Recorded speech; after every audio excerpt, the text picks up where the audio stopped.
An epitome of beauty plus one to the 8th of August, the person of Adenike.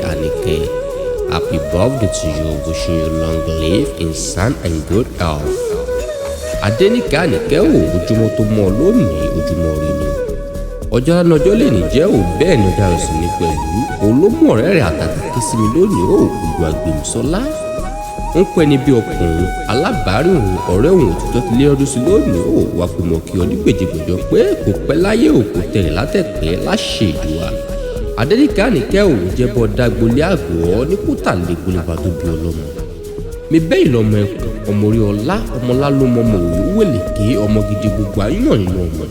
Ẹ̀yin lọ́mọ orí gbẹ fún ogun ọwọ́ ọmọ orókùn òṣèlú kan ní yóò ẹ̀yin lọ́mọ ògùnwọ́ òṣèlú kẹrin.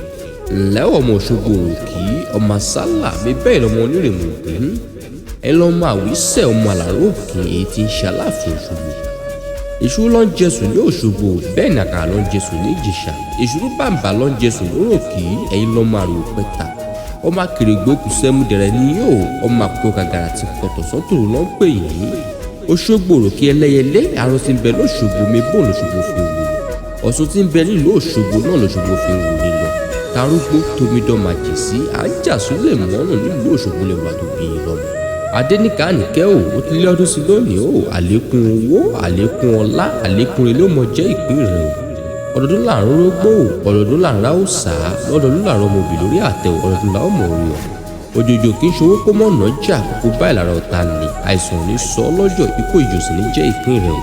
Àjọlò wàyò akéré òkò délé òwò ti ṣọdún yìí ná èyí tó ń bọ̀ nípa ọrùn sáré bẹ́ẹ̀ ni kò ní bá ọlọ́gbà ẹ̀wọ̀n. Ilé ńlá wọn kò bọ̀gìnì lọ́wọ́ kò yóò fi jíǹkì rẹ̀ o. Adenike kò pẹ́ láyé kò fọ́ páwó kò wá fèrè ìjòbí. Ìgbà ọdún kan ní.